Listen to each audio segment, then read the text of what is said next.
Most children's books have some sort of rhythm or rhyme to them, so I figured today, why not try and sing, or in my case, rap the book. So I went on YouTube, searched hip-hop beats, listened to a few of them, settled on one that I liked, and then grabbed one of our favorite books in the house, Giraffes Can't Dance by Giles Andre. So I'm gonna rap it. Shout out, by the way, to Wes Tank on YouTube, search him. He raps Dr. Seuss books. He's the inspiration for this video. He's amazing, check it out.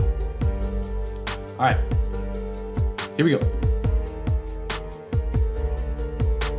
Gerald was a tall giraffe whose neck was long and slim, but his knees were awfully crooked and his legs were rather thin. He was very good at standing still and munching shoots off trees, but when he tried to run around, he buckled at the knees. Now every year in Africa they hold the jungle dance where every single animal turns up to skip and prance. And this year when the day arrived, poor Gerald felt so sad because when it came to dancing he was really very bad.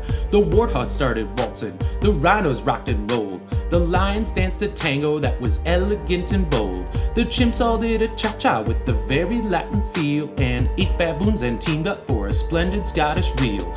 Gerald swallowed bravely as he walked toward the floor, but the lions saw him coming and they soon began to roar. Hey, look at clumsy Gerald, the animals all sneered. Giraffes can't dance, you silly fool. Oh, Gerald, you're so weird. Gerald simply froze up, rooted through the spot. You're right, he thought, I'm useless, so I feel like such a clot. So he crept off from the dance floor and he started walking home. He'd never felt so sad before, so sad and so alone. Then he found a little clearing and he looked up at the sky. The moon can be so beautiful, he whispered with a sigh. Excuse me, coughed a cricket who'd seen Gerald earlier on, but sometimes when you're different, you just need a different song. Listen to the swaying grass and listen to the trees. To me the sweetest music is the branches in the breeze. So imagine that the lovely moon is playing just for you. Everything makes music if you really want it to. With that the cricket smiled and picked up his violin. Then Gerald felt his body do the most amazing thing. His hooves had started shuffling, making circles on the ground. His neck was gently swaying and his tail was swishing round. He threw his legs out sideways and he swung them everywhere. Then he did a backward somersault and leapt up in the air.